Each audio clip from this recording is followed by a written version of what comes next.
Drew from Once Upon a Time. Hello. How's it going? It's going well. How are you? I'm doing great, thank you. That's great. Okay. So we heard a new song of yours called Nobody and the band's. Can you tell me more about that? Like, how did you guys write it? Is it part of a new EP coming out, or is it just like, a standalone? Yeah, actually, we just went to LA and recorded that with Matt Grabe about a month ago, and it was a new experience for us because we, prior to this song, had written all our material before going into the studio, and we had kind of been in a rut with our writing where we were just stuck and we weren't really sure, where we wanted to go, and so we went into the studio, and day one we worked out this song, and One day? Oh my God. 8 to 10 hours or something like that, and we really liked it, and we're really excited about where it's at, and we're really excited to release it, and we're not positive whether it's going to be part of a full EP right now or how exactly we're going to do that. I think I can say it. I'm not positive, but we're going to be shooting a music video for that in March. Wow. So yeah, we're really excited for that, and it should be a big release, probably coming early April about-ish. Don't quote me on that. So we'll see. Okay, that's great. So you guys recorded an album or a song in LA, and you did a show with AllStar Weekend in Anaheim. So you guys are getting a lot of success. Yeah, no, it's been awesome because California is absolutely beautiful. I hear. It was 82 this weekend when I was This there. weekend? Yeah, it was so nice. So Wow. yeah, I can't complain. But yeah, I mean, we're just doing what we can and having fun with it. So we're really enjoying it. How do you like the big shows with like thousands of people, like with AllStar Weekend, compared to like the kind of smaller, intimate venues? Do you have a preference, or? I don't know if you could say that I have a preference so much as it's different. There are good things and bad things about each show. Right. I know with the bigger shows, obviously there are more people there. The energy in the room is usually a lot more. When people are singing along, we did a cover of "Call Me Maybe." So most classic, people know that yes. song. Yeah. So when people are singing along to that, I mean, it's just filling the whole room. Whereas the smaller shows, they're more intimate. You have a better reaction or a better interaction with each member of the audience, but there's not quite as much energy. So I like them both, though. Yeah, I nice mean, mix. they both seem nice. Yeah, exactly. How did the show with AllStar Weekend come about? Have you known them for a while or something? Kind of. Yeah, we played 2 shows on the All the Way tour, which was the tour they did last winter.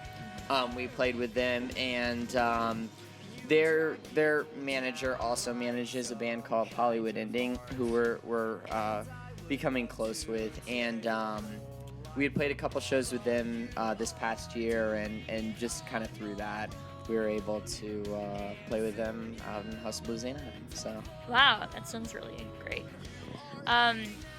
Now, would you say that there's a lot of like fan interaction between? Did you get a lot of fans from the AllStar Weekend shows? yeah, I think so. We knew going in that, obviously as an opener, like people weren't there to see us. The openers are fun. Right. No, Yeah. absolutely no complaints at all. No, I love yeah. it. And honestly, I think that, at least me personally, I can't speak on behalf of our whole band, but I really like going into a show as an opener because, not only do you have to put on a good show, but you really have to win over those fans. That's why Right. you're there. You're there to win over fans. Right. So not only are you trying to put on the best live show you can put on, but, you kind of have to go the extra mile, after your set to be like, hey, like, what's up, guys? Meet everyone and take pictures and, basically try to create relationships with them. Because that's what it is for us more than anything. I don't think we look at it so much as, like, they're our fans versus it's almost like a family thing. Exactly.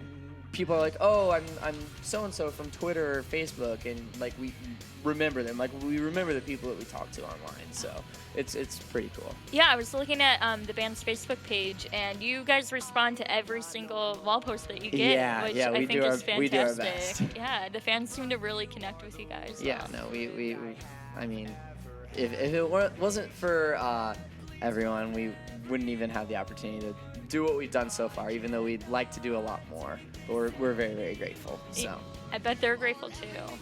How long ago did the band start out? about a year and a half or so. Ago. Wow. In Arizona, right? Yes. And then you traveled to St. Louis. Yeah. I go to college here in St. Louis.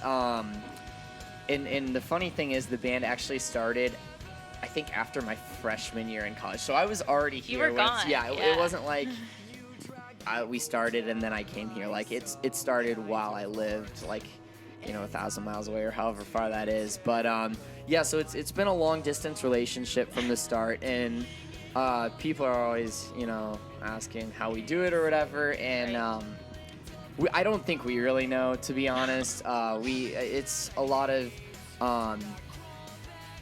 emails back and forth, a lot of file sharing, a lot of Skyping. And bouncing song ideas back and forth, through email pretty much. So the internet has saved us in that respect. God bless the internet. Amen. Yeah. Now, what's the band's influences? Like when you started out the band, did you have an image that you were trying to go for? I think if you asked every member of the band, you'd get a different answer. Okay. Me personally, I'm a big fan of the Somerset, the Cab, All Time Low, like bands that are very big in like the pop rock genre. But I know our drummer Nate, for example, has some heavier influences, and we're kind of all over the board, which is good, because I think when we're writing, we're able to bring a lot into each writing session and kind of play around with a lot of different ideas. So it allows us to have a kind of trial and error process while we're writing and to find what fits best for that particular song. Yeah, I always think it's great when every member has a different right genre absolutely. they like. It makes like a party mix of a song, like a party mix bag. What kind of, like, looking forward, I kind of noticed the difference between this song and the other ones. This one's kind of, faster, not as much piano. Are you guys kind of sticking with this, or like a mix of the old sound and new?